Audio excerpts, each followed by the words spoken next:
Hello વિદ્યાર્થી મિત્રો, કેમ છો બધા? મજામાં ને? મારી આ યુટ્યુબ ચેનલમાં આપ સૌનું સ્વાગત છે. તો આજે આપણે જોઈશું chapter 6 12th science hello alkane અને હેલો એરીન સંયોજનો. તો આજે આપણે જોઈશું SN1ની ક્રિયાવિધિ.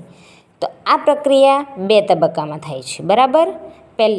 પ્રથમ તબક્કામાં કાર્બન બીઆર બંધનું ધીમેથી ખંડન થઈ કાર્બોકેટાયન અને બ્રોમાઇડ આયન બને છે. તો જો આ બીઆર જોડેલો હતો, હવે જો અહીંયા બીઆર છૂટો પડે છે અને આ કેટાયન એટલે કે પ્લસવાળું બને છે, બરાબર.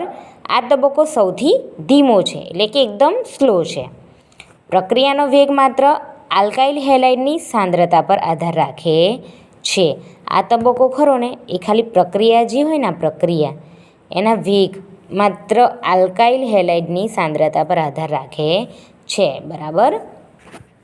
બીજો તબક્કો કે કાર્બોકેટાયન પર કેન્દ્ર અનુરાગી પ્રક્રિયકનો હુમલો થાય છે અને વિસ્થાપન પ્રક્રિયા પૂર્ણ થાય છે. જો આ કાર્બોકેટાયન છે એના પર હુમલો થાય છે. શેનો હુમલો થાય? કેન્દ્ર અનુરાગી પ્રક્રિયક એટલે કે OHનો, બરાબર. અને CH3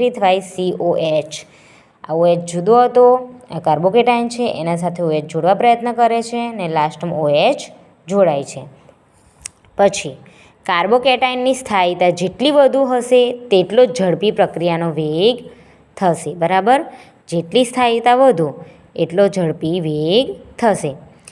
SN1 પ્રક્રિયાનો પ્રક્રિયાત્મક ક્રમ જો હવે એનો ક્રમ 3 ડિગ્રી, 2 ડિગ્રી અને 1 ડિગ્રી. એલાઇલિક 1 ડિગ્રી, બરાબર.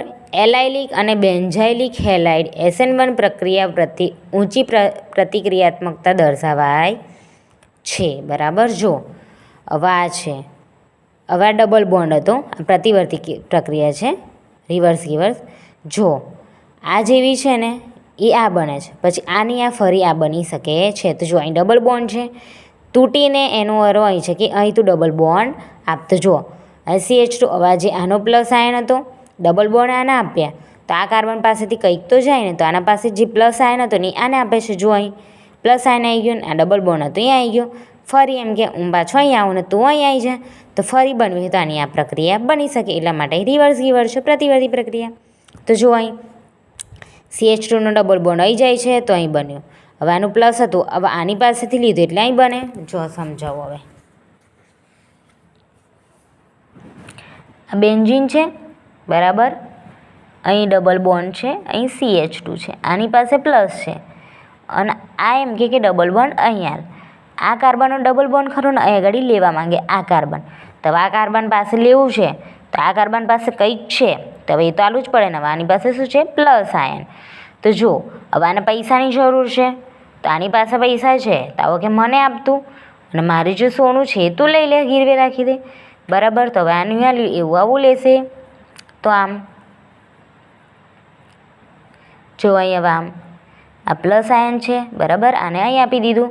પછી આ ડબલ બોન્ડ CH2, પછી એવી રિવર્સ પ્રક્રિયા. હવે ડબલ બોન્ડ અહીં આવી જશે, હવે અહીં આવશે. હવે આને આપ્યો એટલે પ્લસ આયન અહીં આવશે, બરાબર. ડબલ બોન્ડ CH2 હવે અહીં આવવા પ્રયત્ન કરશે, રિવર્સ ગીવર. પછી જુઓ આમ CH2 આમ આવશે એટલે પછી અહીં, પછી ફરી આને ફરી કરવી હોય તો અહીંની આવી રીતના બની જશે, બરાબર. તો ઉત્પન્ન પ્રક્રિયા માટે પ્રતિક્રિયાત્મકતા એટલે કે ક્રમ આયોડિન મોટો આલ્કાઇલ ગ્રુપ છે, બરાબર. R એટલે આલ્કાઇલ ગ્રુપ, CH3 જોડી શકે. તો આયોડિન, પછી બ્રોમિન, પછી ક્લોરિન, પછી ફ્લોરિન. તો સૌથી મોટો આયોડિન, પછી બ્રોમિન, પછી ક્લોરિન, પછી ફ્લોરિન.